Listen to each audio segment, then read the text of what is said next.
ವಿಶ್ವಂಭರ ಟಿವಿಯ ವೀಕ್ಷಕರೇ ನಮಸ್ಕಾರ. ನವರಾತ್ರೋತ್ಸವದ ನವದುರ್ಗಾರಾಧನೆಯ ವಿಷಯದಲ್ಲಿ ನಮ್ಮ ಆಲೋಚನೆಯನ್ನು ನಾವು ವಿಸ್ತಾರ ಮಾಡ್ತಾ ಇದ್ದೇವೆ. ಪ್ರಿಯ ವೀಕ್ಷಕರೇ, ಈ ವಿಡಿಯೋನ ನೋಡೋದಕ್ಕೂ ಮೊದಲು ನಮ್ಮ ಚಾನೆಲ್ ಅನ್ನ ಇನ್ನು ಸಬ್ಸ್ಕ್ರೈಬ್ ಮಾಡ್ಕೊಂಡಿಲ್ಲ ಆದ್ರೆ ತಕ್ಷಣವೇ ಸಬ್ಸ್ಕ್ರೈಬ್ ಮಾಡ್ಕೊಳ್ಳಿ. ಹಾಗೆ ವಿಡಿಯೋ ಇಷ್ಟ ಆಗಿದ್ರೆ ಶೇರ್ ಮಾಡಿ. ಜಗದಂಬ ಅವಳೇ ದುರ್ಗಾ. ತನ್ನ ಮಕ್ಕಳು ದುರ್ಗತರಾಗದೇ ಇದ್ದ ಹಾಗೆ ರಕ್ಷಣೆ ಮಾಡುವಂತಹ ರಕ್ಷಕ ದೇವತೆ ಅವಳು. ಅವಳ ಈ ಮೂರು ಹೆಸರುಗಳು ಕೂಡ ನಮಗೆ ರೋಮಾಂಚಕವಾದ ಅನುಭವವನ್ನು ಕೊಡ್ತಾ ಇವೆ. ಮಹಾಕಾಲಿ, ಅವಳಿಗೆ ಮಹಾಕಾಲಿ ಎಂಬ ಹೆಸರು ಬರೋದಕ್ಕೆ ಕಾರಣ ಮಹಾಕಾಲನ ಪತ್ನಿಯಾದ್ದರಿಂದ ಮಹಾಕಾಲಿ ಅವಳು. ಎಲ್ಲವನ್ನೂ ಸಂಕಲನ ಮಾಡುವ ಶಕ್ತಿಯವಳು. ಕಲಯತೀತಿ ಕಾಲೀತ್. ಯಾವುದೋ ವಸ್ತುಗಳು ಎಲ್ಲೆಲ್ಲಿಯೋ ಇರ್ತವೆ, ಅವೆಲ್ಲ ಒಂದು ಜೀವಾತ್ಮನ ಬಾಳಾಟಕ್ಕೆ ಅಗತ್ಯವಾದ ವಸ್ತುಗಳಾಗಿರ್ತವೆ. ಆ ವಸ್ತುಗಳನ್ನು ಒಂದು ಕಡೆಗೆ ತಂದು ಸೇರಿಸಿಕೊಡುವಂತಹ ಶಕ್ತಿ ಯಾರು ಅಂತ ಕೇಳಿದರೆ ಕಾಲಿ. ಅವಳಷ್ಟು ದೊಡ್ಡವಳು ಇನ್ಯಾರೂ ಇಲ್ಲ, ಆದ್ದರಿಂದ ಅವಳನ್ನು ಮಹಾಕಾಲಿ ಅಂತ ಕರೀತಾರೆ. ಅವಳು ಸಂಕಲನವನ್ನು ಹೇಗೆ ಮಾಡ್ತಾಳೋ ಹಾಗೇ ವ್ಯವಕಲನವನ್ನೂ ಅವಳು ಮಾಡ್ತಾಳೆ. ಆದ್ದರಿಂದ ಸಂಕಲಯತಿ ಹಾಗೇ ವ್ಯವಕಲನವನ್ನೂ ಅವಳು ಮಾಡ್ತಾಳೆ. ತಮೋಗುಣ ಪ್ರಧಾನವಾದಂತಹ ಅವಳ ಸ್ವರೂಪವನ್ನು ಮಹಾಕಾಲಿ ಎಂಬುದಾಗಿ ಋಷಿಗಳು ಆರಾಧನೆ ಮಾಡಿದ್ದಾರೆ. ಈ ಮಹಾಕಾಲಿ ಅವಳು ನಿಜವಾಗಿ ಎಲ್ಲವನ್ನೂ ಕೂಡ ವ್ಯವಕಲನ ಮಾಡುವುದು ಅವಳ ಮುಖ್ಯ ಸ್ವಭಾವ. ವ್ಯವಕಲನಕ್ಕೆ ಸಂಕಲನ ಬೇಕಾಗಿರುವುದರಿಂದ ಸಂಕಲನವನ್ನು ಅವಳೇ ಮಾಡ್ತಾಳೆ. ಅವಳ ಇನ್ನೊಂದು ಹೆಸರು ಮಹಾಲಕ್ಷ್ಮಿ. ಲಕ್ಷ್ಮ ಅಂದರೆ ಲಕ್ಷಣ. ಲಕ್ಷಣ ಯಾವಾಗಲೂ ಲಕ್ಷ್ಯದ ಸ್ವರೂಪವೇ ಆಗಿರ್ತದೆ. ಒಬ್ಬಳು ಗರ್ಭವತಿಯಾಗಿದ್ದಾಳೆ ಅಂತಂದರೆ ಗರ್ಭವತಿಯ ಲಕ್ಷಣ ಯಾವುದು ಅಂತ ಕೇಳಿದರೆ ಗರ್ಭವೇ ಗರ್ಭವತಿಯ ಲಕ್ಷಣ. ಗರ್ಭವಿಲ್ಲದೆ ಇದ್ದರೆ, ಬಸುರಿಯಾಗದೇ ಇದ್ದರೆ ಅವಳನ್ನು ಗರ್ಭವತಿ ಅಂತ ಯಾರೂ ಗುರುತಿಸೋದಕ್ಕಾಗೋದಿಲ್ಲ. ಆದ್ದರಿಂದ ಲಕ್ಷ್ಮ ಅಂದರೆ ಲಕ್ಷಣ ಯಾವುದಿದೆಯೋ ಅದು ವಸ್ತುವಿನ ಸ್ವರೂಪವಾಗ್ತದೆ. ಈ ಸ್ವರೂಪ ಕಾಲತಃ ದೇಶತಃ ಅನುವರ್ತಿಸಬೇಕು ಅಂತಂದರೆ ಮಹಾಲಕ್ಷ್ಮಿಯ ಅನುಗ್ರಹ ಬೇಕು. ಈ ಲಕ್ಷ್ಮೀ ದುರ್ಗಾ ಲಕ್ಷ್ಮೀ ಲಕ್ಷಣವಾಗಿದ್ದುಕೊಂಡು ಆಯಾ ವಸ್ತುವಿನ ಸ್ವರೂಪವೇ ತಾನಾಗಿದ್ದುಕೊಂಡು ಆ ವಸ್ತು ಅನುವರ್ತಿಸುವ ಹಾಗೆ ಅವಳು ಸಹಾಯ ಮಾಡ್ತಾಳೆ. ಆದ್ದರಿಂದಲೇ ಅವಳಿಗೆ ಮಹಾಲಕ್ಷ್ಮಿ ಅಂತ ಹೆಸರು. ಅದು ರಜೋಗುಣ ಪ್ರಭಾವದಿಂದ ಬಂದಂತಹ ಒಂದು ಸ್ವರೂಪ ಮಹಾಲಕ್ಷ್ಮಿಗೆ. ಅವಳು ಏನಾಗಿದ್ದಾಳೆ ಅಂತಂದರೆ ಎಲ್ಲ ವಸ್ತುಗಳ ಒಂದು ಸಾರರೂಪವಾಗಿದ್ದಾಳೆ. ಸ್ತೋತ್ರ ಮಾಡುವಾಗ ಸಪ್ತಶತಿಯಲ್ಲಿ ಬಹಳ ಸ್ಪಷ್ಟವಾಗಿ ವಿವರಣೆ ಮಾಡಿದ್ದಾರೆ. ಯಾ ಸರ್ವಭೂತೇಷು ಶಕ್ತಿರೂಪೇಣ ಸಂಸ್ಥಿತ ನಮಸ್ತಸ್ಯೈ ನಮಸ್ತಸ್ಯೈ ನಮಸ್ತಸ್ಯೈ ನಮೋ ನಮಃ. ಯಾ ಸರ್ವಭೂತೇಷು ಶ್ರದ್ಧಾರೂಪೇಣ ಸಂಸ್ಥಿತ.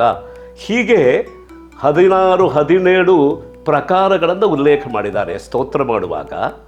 ಆದ್ದರಿಂದ ಪ್ರತಿಯೊಂದು ಜೀವದಲ್ಲಿ ಇರುವಂತಹ ಭಕ್ತಿಯಾಗಲಿ, ಶ್ರದ್ಧೆಯಾಗಲಿ, ಶಕ್ತಿಯಾಗಲಿ, ವಿದ್ಯೆಯಾಗಲಿ, ಯಾವ ಗುಣ ಜೀವೋತ್ಕರ್ಷಕ್ಕೆ ಸಹಾಯಕವಾಗಿದೆಯೋ ಅದೆಲ್ಲ ಭಗವತಿಯ ಸ್ವರೂಪವೇ. ಆದ್ದರಿಂದ ಅಂತಹ ಲಕ್ಷಣವೇ ಜೀವೋತ್ಕರ್ಷದ ಲಕ್ಷಣ ಯಾವುದಿದೆಯೋ ಅದೇ ಮಹಾಲಕ್ಷಣ.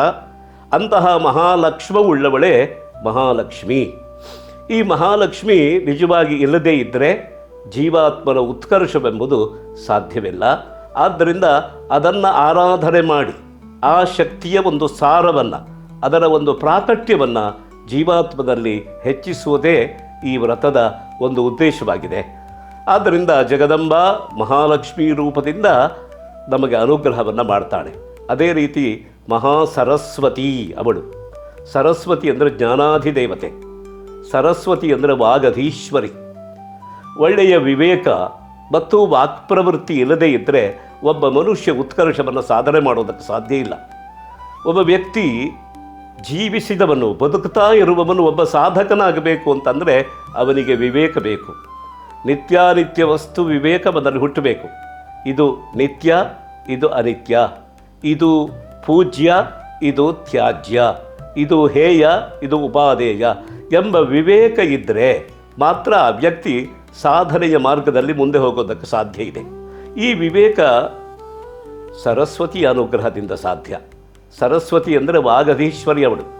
ನಮಗೆ ಯಾವುದು ನಮ್ಮ ಅರಿವಿಗೆ ಬಂದಿದೆಯೋ ಅದನ್ನು ಮಾತಿನಿಂದ ನಾವು ಪ್ರಕಟ ಮಾಡಬೇಕು. ಅದನ್ನೇ ಪ್ರಕಟ ಮಾಡಬೇಕು. ಏನನ್ನೋ ಹೇಳಲಿಕ್ಕೆ ಹೊರಟು ಮತ್ತೇನನ್ನೋ ಹೇಳಿದರೆ ಅದು ವಾಕ್ಪ್ರವೃತ್ತಿ ಅಲ್ಲ. ನಿಜವಾದ ಸರಿಯಾದ ಒಂದು ವಾಕ್ಪ್ರವೃತ್ತಿ ಅಂತಂದರೆ ಯಾವುದನ್ನು ಹೇಗೆ ಹೇಳಬೇಕೋ ಅದನ್ನು ಹಾಗೆಯೇ ಹೇಳೋದು, ಅಂದರೆ ಯಥಾರ್ಥ ವಕ್ತೃತ್ವ. ವಸ್ತು ಹೇಗಿದೆಯೋ ಹಾಗೆಯೇ ಒಂದು ಅರಿವು ಹುಟ್ಟುವ ಹಾಗೆ ವಾಕ್ಪ್ರಯೋಗವನ್ನು ಮಾಡಿದರೆ ಅಂತಹ ವಾಕ್ಪ್ರವೃತ್ತಿಯೇ ಸರಸ್ವತಿಯ ಒಂದು ದಿವ್ಯಾನುಗ್ರಹ. ಈ ಸರಸ್ವತಿ ಅಂದರೆ ವಿವೇಕವಾಗಲಿ, ವಿವೇಕದಿಂದ ಹುಟ್ಟುವ ಒಂದು ಸುವಾಕ್ಯವಾಗಲಿ, ಇದು ಸರಸ್ವತಿಯ ಒಂದು ದಿವ್ಯಾನುಗ್ರಹ. ಸಣ್ಣ ವಸ್ತುವಲ್ಲ, ಇದು ಬಹಳ ದೊಡ್ಡದು. ಇದು ಆದ್ದರಿಂದಲೇ ಮಹಾಸರಸ್ವತಿ.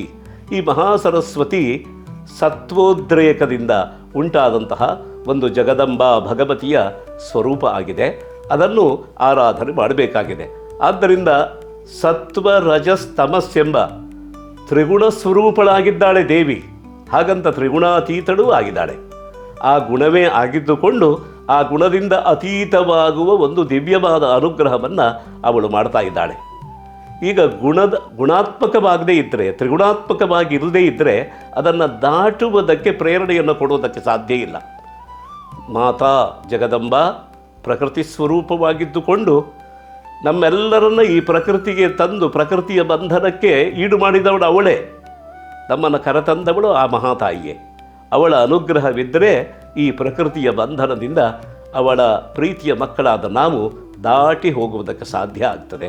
ಆದ್ದರಿಂದ ತ್ರಿಗುಣಾತ್ಮಿಕ ಆಗಿದ್ದುಕೊಂಡು ಗುಣಾತೀತಳಾಗಿದ್ದಾಳೆ ಅವಳು. ಇದನ್ನು ನೆನಪಿಸುವುದಕ್ಕಾಗಿಯೇ ಋಷಿಗಳು ಇಂತಹ ಒಂದು ನಾಮಕರಣ ಮಾಡಿದ್ದಾಳೆ. ಮಹಾಕಾಳಿ, ಮಹಾಲಕ್ಷ್ಮಿ, ಮಹಾಸರಸ್ವತಿ ರೂಪಳಾದಂತಹ ಜಗದಂಬ ನಮಗೆ ಅನುಗ್ರಹ ಮಾಡಬೇಕು ಅಂತ ಅವಳ ವ್ರತವನ್ನು ಸಂಕಲ್ಪ ಮಾಡುವಾಗ ಅದಕ್ಕೆ ಒಂದು ಪ್ರಯೋಜನವನ್ನು ನಿರ್ದೇಶ ಮಾಡಿದ್ದಾರೆ. ನಾವು ಅದನ್ನು ಗಮನಿಸಬೇಕು. ಅಸ್ಯ ಯಜಮಾನಸ್ಯ ಸಕುಟುಂಬಸ್ಯ, ಈ ಯಜಮಾನ ಕುಟುಂಬ ಸಹಿತನಾಗಿ ಏನಾಗಬೇಕು ಅಂತಂದರೆ ಕ್ಷೇಮ ಸ್ಥೈರ್ಯ ವಿಜಯ ಜಯ ಶುಭಾಭಯ ಆಯುಷ್ಯ ಆನಂದ ಆರೋಗ್ಯ ಐಶ್ವರ್ಯಾಭಿವೃದ್ಧ್ಯರ್ಥಂ.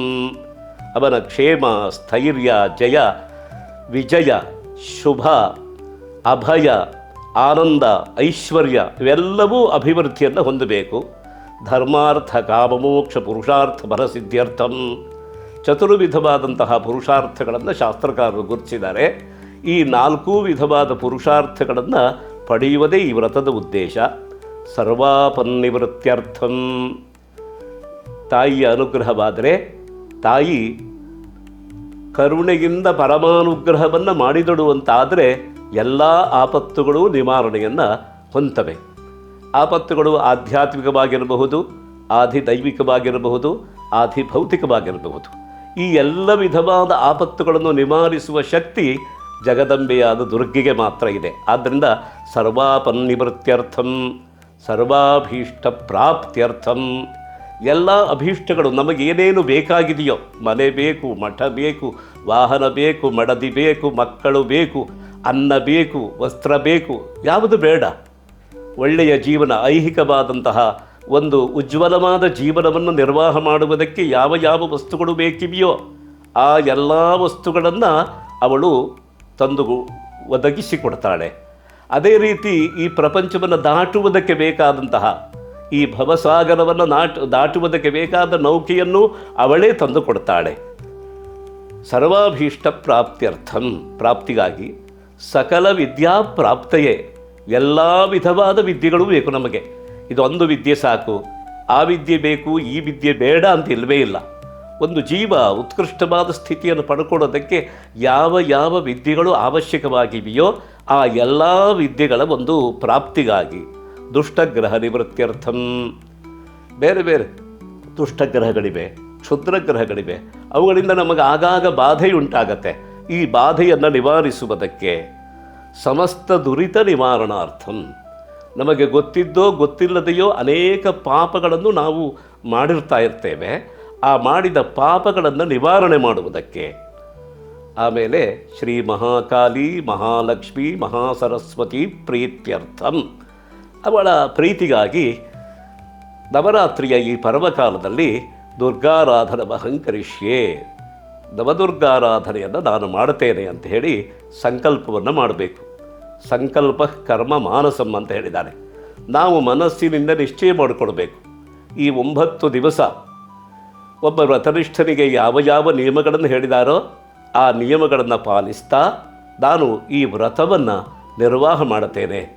ದುರ್ಗೆಯ ಆರಾಧನೆಯನ್ನು ದುರ್ಗಾ ಕಲ್ಪೋಕ್ತ ಪ್ರಕಾರದಿಂದ ಆ ಕಲ್ಪದಲ್ಲಿ ಹೇಗೆ ಹೇಳಿದಾರೋ ಹಾಗೆ ಆರಾಧನೆಯನ್ನು ನಾನು ಮಾಡುತ್ತೇನೆ ಅಂತ ಸಂಕಲ್ಪವನ್ನು ಮಾಡಿ ಆ ವ್ರತದಲ್ಲಿ ಯಜಮಾನ ತೊಡಗಬೇಕು ಎಂಬುದು ಋಷಿಗಳ ಆಶಯವಾಗಿದೆ. ವೀಕ್ಷಕ ಮಹಾಪ್ರಭುಗಳೇ, ನಮ್ಮ ಚಾನಲ್ ಅನ್ನು ಸಬ್ಸ್ಕ್ರೈಬ್ ಮಾಡಿ, ಶೇರ್ ಮಾಡಿ, ಪ್ರೋತ್ಸಾಹಿಸಿ.